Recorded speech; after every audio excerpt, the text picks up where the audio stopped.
Harvard Business Review published an article called Facing Your Mid-Career Crisis.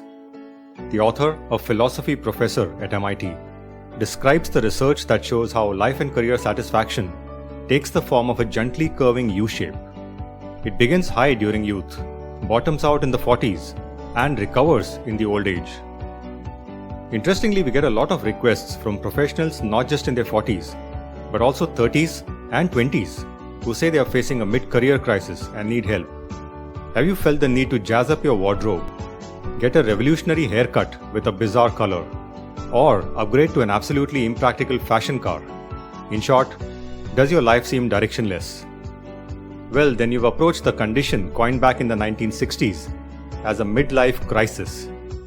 And while midlife crisis has its own place in the All That I Regret in My Personal Life Hall of Fame, another similar yet a more professional version of the same is called the mid-career crisis. For many professionals, the traditional and time-tested grin and bear it strategy works just fine as they navigate through the rough phase. But for some, it can get a bit too much to handle. In this video, we'll look at the differences between mid-life crisis and mid-career crisis, the symptoms and reasons for both, what you can do to deal with mid-career crisis independently, and whether professional career counseling and guidance is worth it. We also have a bonus for you towards the end, so watch the full video.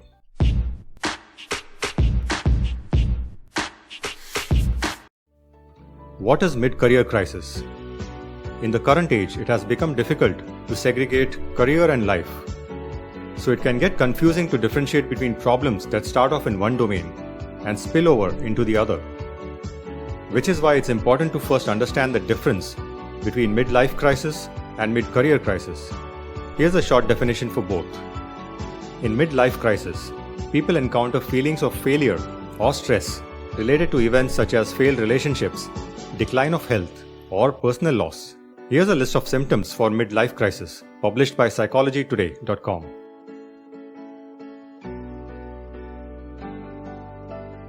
In contrast, during a mid-career crisis, people combat stress and other issues related to their profession.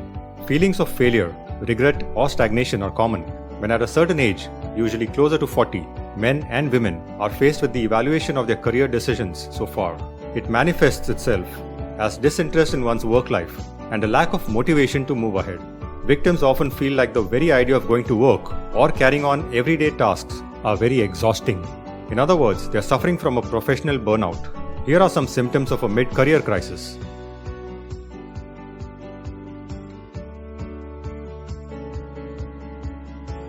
What causes mid-career crisis? Doubts and loss of faith in one's career can manifest in forms that can further disrupt your performance.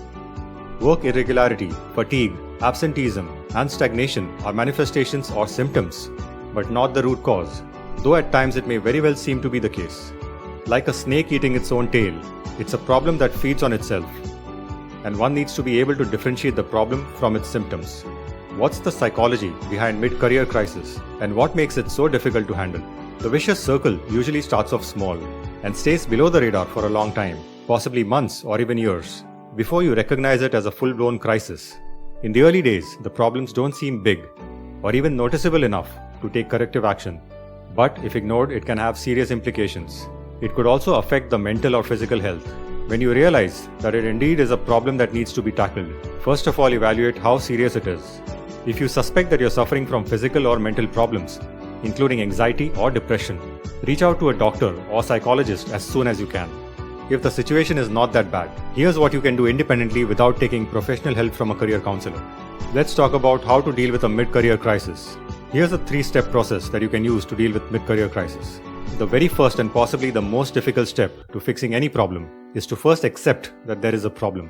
Living in denial will only make it worse. In order to do this, list down the symptoms you're facing and compare them to the lists we've shared earlier. Figure out if these are indeed related to a mid-career crisis. The most common first symptom for many is Monday morning blues. Of course, it doesn't always point to any serious issue.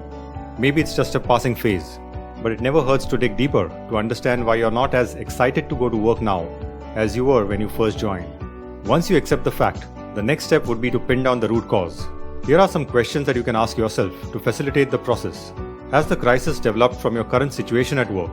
such as impending layoff, office politics, or other reasons that you may not have complete control over? Or does the crisis have roots related to your expectations or limitations? In other words, is it something that could potentially be under your control, such as these?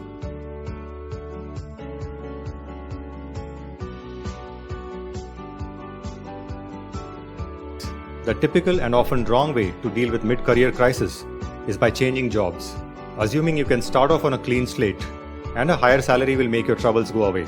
The other approach that we see quite frequently is using a master's degree or an MBA as an escape route. Compared to simply changing jobs, spending all your life savings on higher education is a highly risky approach. Sure, both of these might be perfectly legitimate options, but only if they help you tackle the root cause. Before you take any big decisions, consider all the smaller and less risky fixes. As an example, if you like your current company but not the job, maybe a heart-to-heart discussion with your manager and HR team can open up opportunities. If the root cause is related more to mid-life crisis, making lifestyle changes can help, such as exercising, eating healthier, pursuing a hobby you like, taking a vacation. But all this is easier said than done, especially with an emotionally clouded mind. It can be confusing to objectively and dispassionately identify the symptoms, causes, and the solution on your own. That's when career counseling might be an option. If you can find the right career guide with the right experience and a structured counseling process, career counseling can be helpful. But the effectiveness of counseling not only depends on the quality of counselors, but also the source of the crisis. Can career counseling help? There are 3 answers to this question. Yes, when the source of the crisis can be objectively defined and isolated.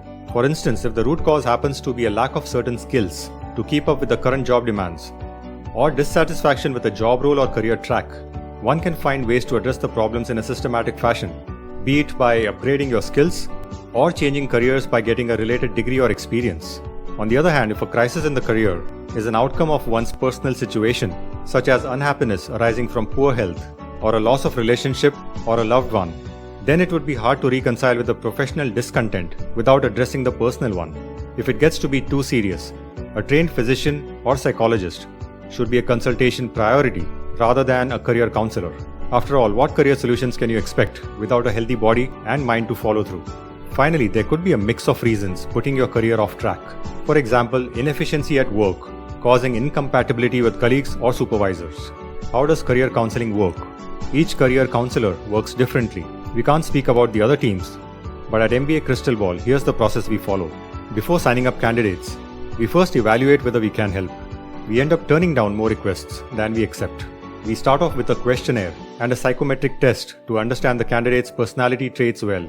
Our career counselor gets into a call to suggest 1 or more career guidance options for the candidate's consideration, along with a timeline.